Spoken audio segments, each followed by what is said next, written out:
Hey everybody, as Chris mentioned, I'm going to be talking about GenStage and how on some projects we were able to use it to keep large amounts of data up to date using pipelines. You can find me here on Twitter, and I'm fortunate enough to work at EchoBind. We do web and mobile applications, and for the last roughly 2 years, we primarily have been using Elixir and Phoenix to drive our APIs.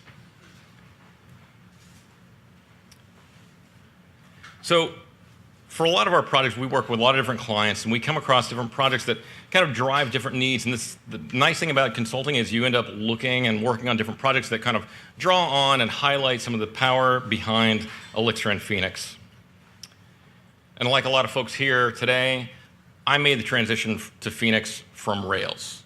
And this is made easy by the fact that there are so many similarities between the two on the surface.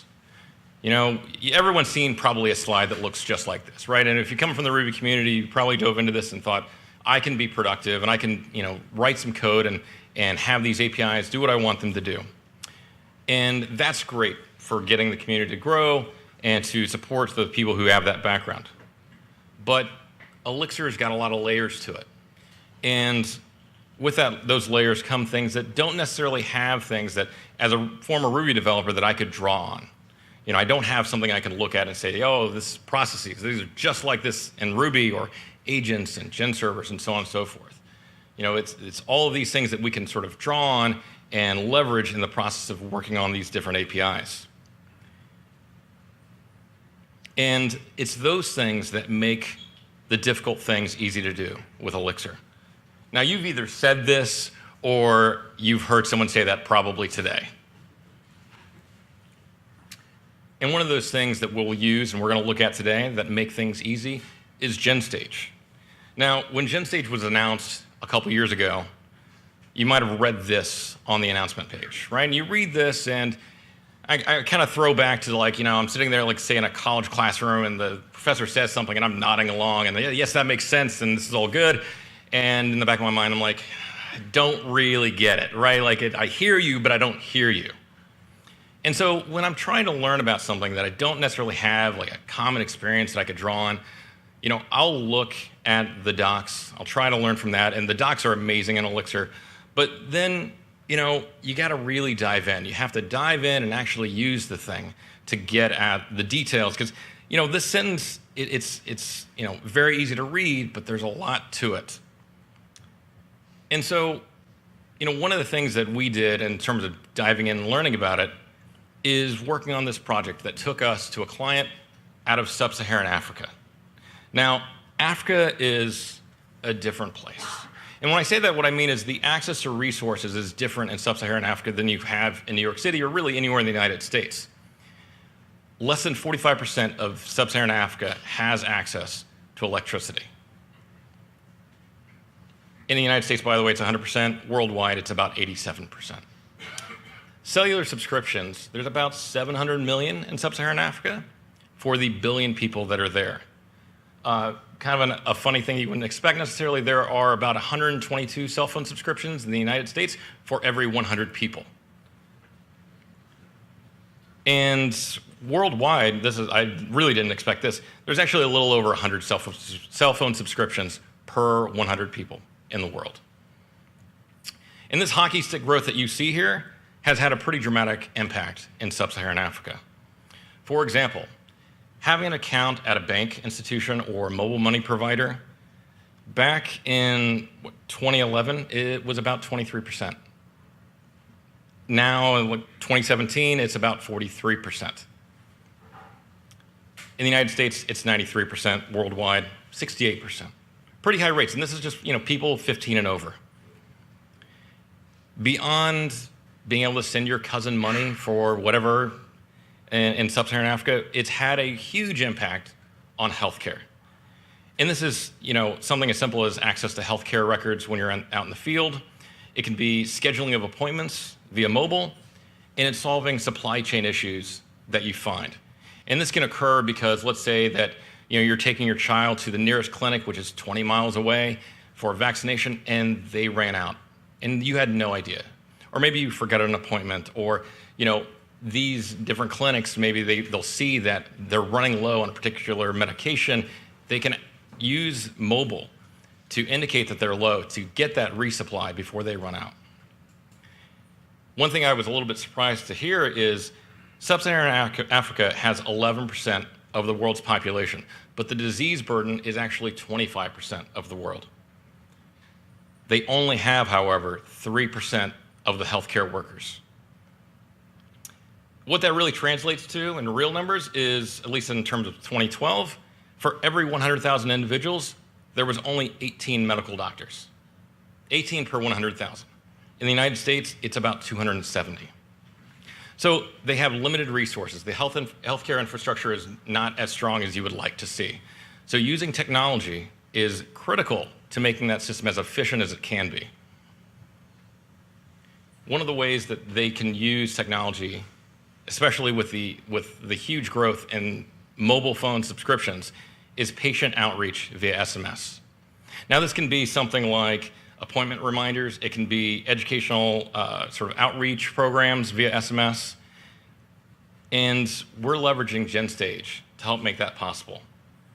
And using those technologies increases the healthcare outcomes of the population. But before we get to that, when thinking about some topic or concept like GenStage that I don't have any sort of basis in, I look to real life. And I say, how could I look at a real life situation and apply the concepts of GenStage? And this is like a really great way, whether or not you're talking about GenStage or Gen servers, there's a lot of ways that you can look at real life and sort of model things based on those technologies and those concepts. And so we're going to do that today. So here we are at Subculture, this amazing jazz club. This is a beautiful venue. I lived in New York for about 4 years, and I never actually made it here. But we're going to take this on, and we're going to view it through the lens of GenStage. So imagine later tonight, we go to the after party, and then there's going to be the after party, and we look to our left and our right, and we talk to our new Elixir friends, and we say, we're in New York City, we're going to go to the club, right? That's just what we're going to do. And you may end up in a scene like this. Now, it doesn't start like this. The evening doesn't start like this. This is the way the evening ends, hopefully, and not in a jail cell. But that's the way it goes. And so how does it really start? It doesn't start here. It starts with a velvet rope and a bouncer. We're going to look at the process of going to a club through the lens of GenStage. So we look at it and we say, okay, the bouncer. What is the role of the bouncer? The bouncer checks IDs and they protect the property and we make sure everybody has a good time and everyone's safe and all of that. And so we go up, we walk up to that velvet rope and we stand there and we're waiting to get in and some other people join and this is all fine and good. And at some point, we get let in. Now, just because you got in the door doesn't mean you're actually in the club, you're not at the bar, you're not at the dance floor.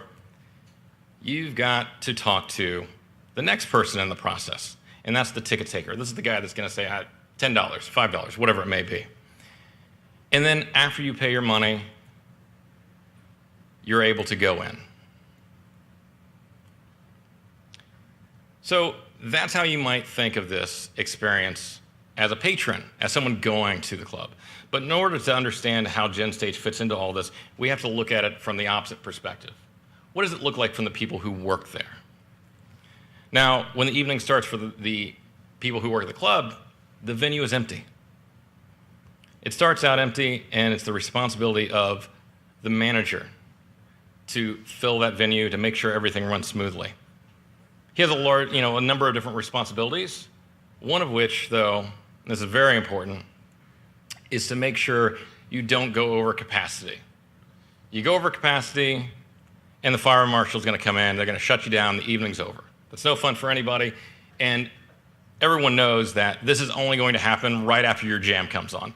This is my son, who's turning 2. I think he's mostly excited about the grapes in this picture.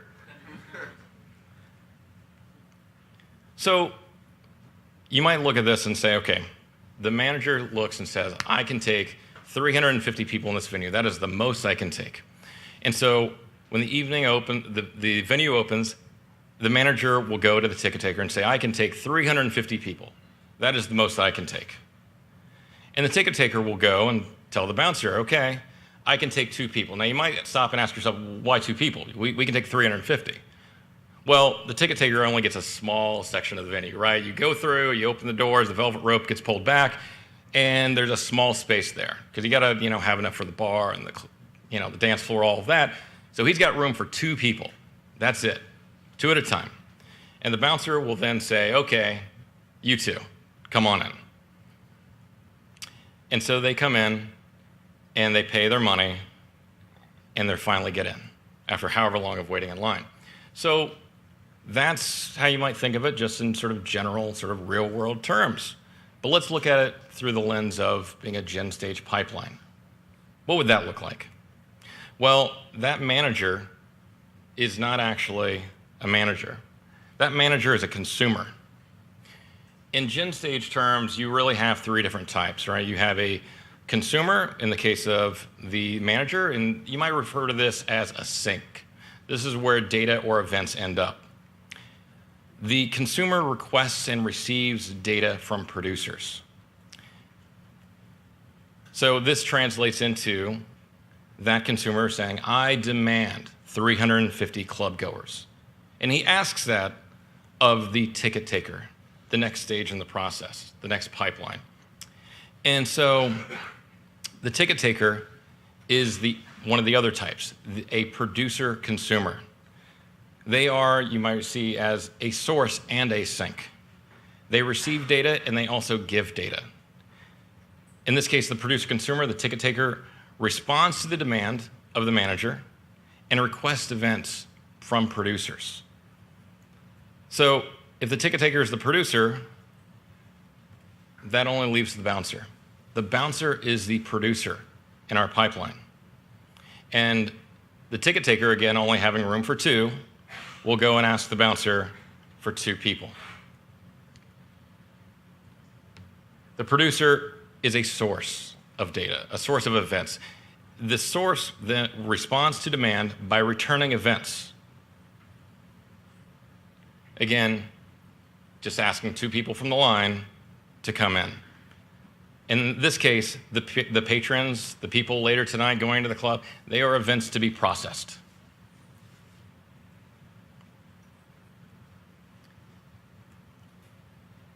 So if you line this all up, you see very quickly the pipeline. The manager being the consumer, the ticket taker being the producer and consumer, and the bouncer being a producer, and the people just simply being the events to be processed. So now we're going to do a demo of this in action. So when you start up your project, if you're going to do basically the example I showed, and there we go.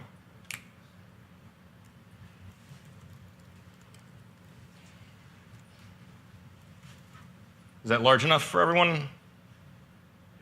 Okay. So GenStage, despite being sort of maintained by a lot of core team members, is not actually a part of Elixir itself. And so you have to add this as a dependency. And we'll first take a look at our consumer, because everything starts from the bottom up. It starts with the sink. And so the manager, and to back up a second, so GenStage is an Elixir behavior built on top of Gen servers. So in order to implement this, we simply say use GenStage, and immediately, just by convention, start link is called. And we call GenStage start link, passing in the module name in a state that doesn't matter in our case. And subsequently to that, init is called. And it takes that state. And this tuple here on line 9 is the important part. That tuple defines whether or not this is a consumer or consumer producer or just a producer. And we pass in the state, which again, in our case, for the manager doesn't matter, and a subscribe to. What this is indicating is, who am I going to receive events from? Where am I going to call up to? In our case, we ask the ticket taker. And remembering that we have a max demand or max capacity of 350, we set the cap there. The next part you'll see in a consumer is the handle events callback. In our case, we're going to basically drop the events on the floor for this example, but we have a no reply tuple with an empty list and the state that doesn't change. So the manager calls into the ticket taker. Similarly, we'll drop in the use GenStage, and then we call StartLink. Now, we have to charge money for people to come through the door, and that's going to be basically our state. What is the cover fee that we're going to be charging? We spin up the GenStage, we're calling StartLink, which subsequently will, after that, we'll call init. And here again, we have the tuple that defines what type of GenStage process we have here. It's going to be a producer-consumer in our case, with a state of cover fee, so we know what to charge. And we subscribe, in our case, to the bouncer. Now, we don't have much room, so again, the max demand is 2. And we also have to define the handle events callback. The handle events callback will receive patrons. Now, we have to charge these people money, so when they come in the door, we're going to loop over them and charge them the cover fee. And we return back no reply, the patrons, which then get passed down to the manager, and the state, which is the cover fee. And finally, we come to our bouncer, our producer. So StartLink now takes a line length. How many people are in the line? When we set that up, and then when init is called, now we only have a 2-element tuple, because we're not subscribing to anyone. We're the end of the line, which will be now the producer and the line length. And instead of handle events, we handle demand. So there are 3 different cases we might run into. It can be that the line length is 0. There's no one left in the line, so we return an empty list. It can be that the line length is actually less than the demand. Perhaps there's only 1 person left in the line, and the ticket taker asks for 2. And then finally, just that the line length is longer than the demand, at which point we return all of the demand. And you see these calls to patron generate patrons. And I just set up a simple module here that has a struct in it with a name and the funds so that we can subtract the cover fee from each. And I just use Faker to generate some names and this function here to charge the patrons. So let's see what this looks like in action. So if I just, actually before we do that, we also need to look at the application and how the app starts up. So our children in our case are the bouncer with that line length of 100, the ticket taker with the cover fee of 2, and the manager that doesn't take any arguments. So when we spin this up, what you'll see is all of the people getting charged as they come in. And this will kind of keep going and going and going until we reach the end of the line.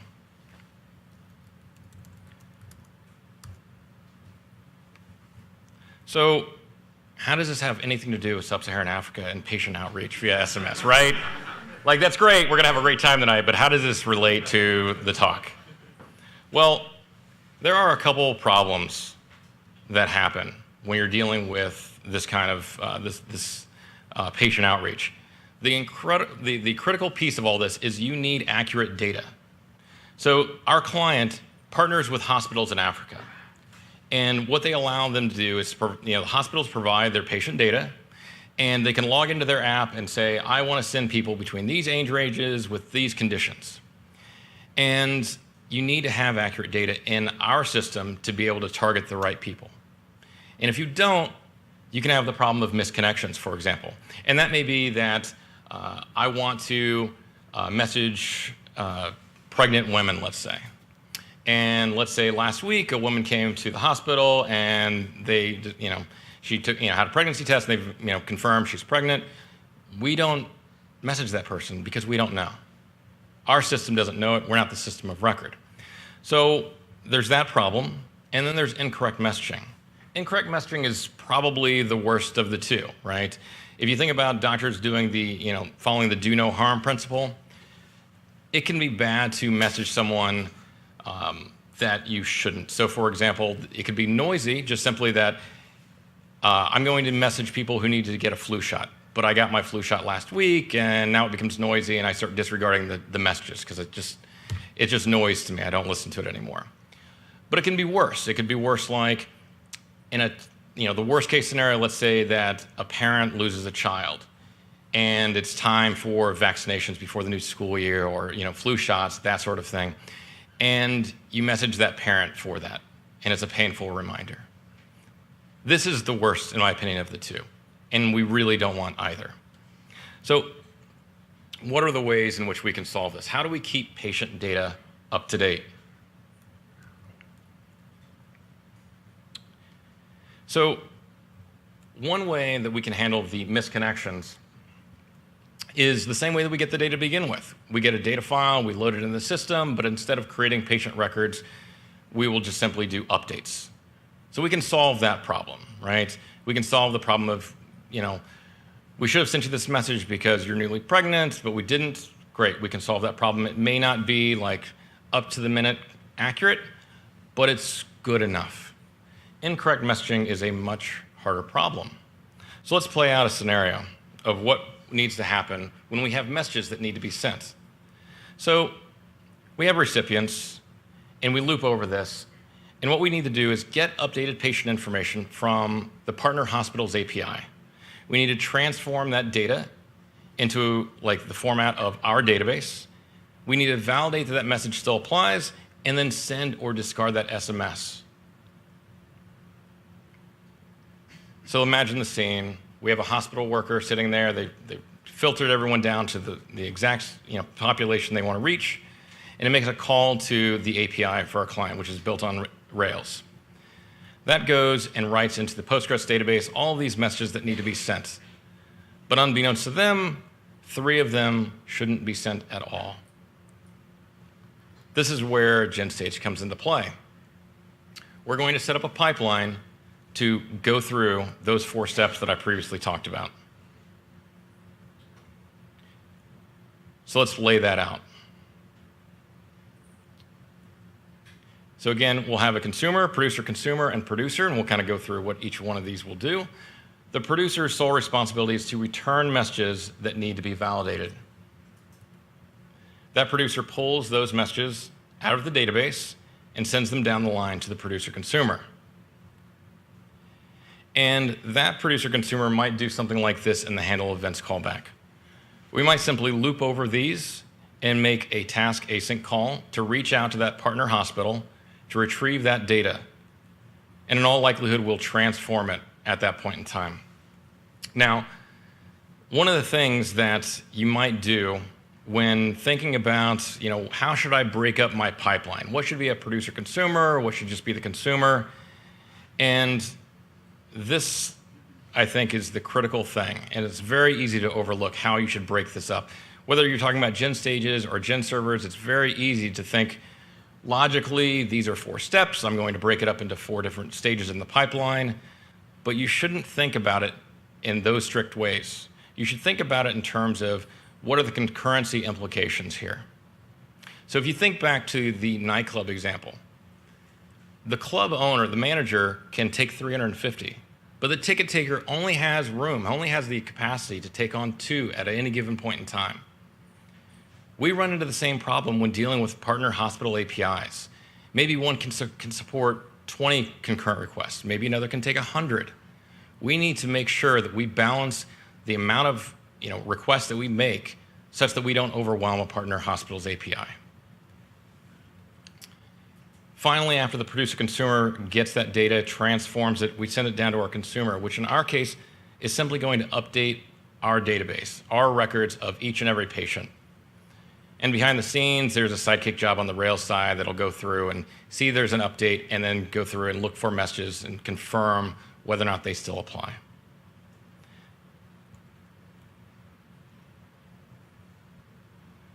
To me, when going through and after working with this and thinking about all the the different examples, this to me makes a whole lot more sense, right? Because it's that back pressure that we can apply to ensure that we, whether or not you're talking about a nightclub or whether or not you're talking about improving healthcare outcomes in Africa via patient outreach, GenStage and just Elixir in general, I find, is, gives us a lot of powerful tools in order to solve a lot of different problems.